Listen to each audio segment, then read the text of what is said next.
Hello everyone, আমি আর আদ্রিতা চলে আসছি আমাদের হানিমুনে সিলেটে। এই যে চা বাগান।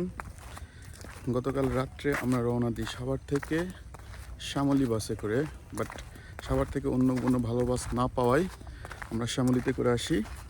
কিন্তু বাস নির্দিষ্ট টাইম থেকে কয় ঘন্টা, 1.5 ঘন্টা লেট করছিল না? 1.5 ঘন্টা লেট। তারপর বাস আসে, আমরা বাসে উঠি। ওঠার পরে সারা রাত জার্নি করে সকাল 6:30টায় আমরা সিলেটে পৌঁছাই। এরপরে আমরা ওইখান থেকে একটা সিএনজি নিয়ে সোজা হোটেলে, তারপরে হোটেলে যেয়ে আমরা ফ্রেশ হয়ে ব্রেকফাস্ট করে তারপরে আমরা একটু রেস্ট নিই, অনেকক্ষণ ঘুমাই আমরা। এরপর ঘুম থেকে ওঠার পরে ঠিক 1:30টার দিকে বা 2টার একটু আগে আগে আমরা বের হয়ে আমরা সোজা চলে যাই হজরত শাহজালালের মাজার শরীফে। এরপর মাজার শরীফে আদ্রিতা যেহেতু মাজার শরীফে যেতে পারবে না, মানে ভিতরে যেতে পারে নাই জিয়ারত করার জন্য, শুধু আমি যাই, আমি জিয়ারত করি। তারপর ওখানে আমরা কতগুলো পিকচার উঠাই। এরপরে ওখানে কবুতর ছিল, কবুতরের কতগুলো পিকচার উঠাই। একটা পুকুরের মাছ ছিল না, অনেক বড়। অনেকগুলো মাছ ছিল। তোমার এক্সপিরিয়েন্স কেমন ছিল? ভালো ছিল, আমার অন্যরকম লাগতেছিল একটু।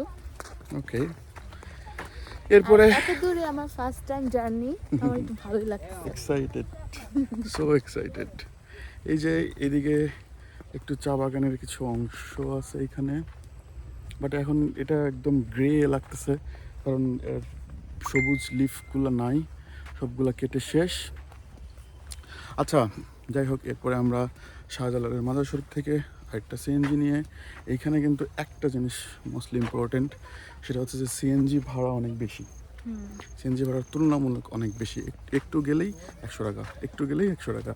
যাই হোক, আমরা পানসি রেস্টুরেন্টে আসি অ্যাজ প্ল্যান্ড।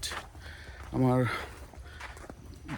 প্রিন্স ভাই উনি আমাকে প্ল্যান করে দিয়েছিল যে পানসি রেস্টুরেন্টে খাইতে। হ্যাঁ, যথারীতি আমরা পানসি রেস্টুরেন্টে যাই।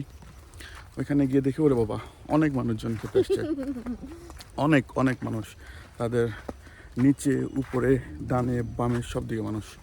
তো আমরা গেলাম 2 জন, সব আমরা বেশিক্ষণ ওয়েট করে নাই, আমরা খুব তাড়াতাড়ি একটা টেবিল পেয়ে যাই না, অনেক তাড়াতাড়ি একটা টেবিল পেয়ে যাই।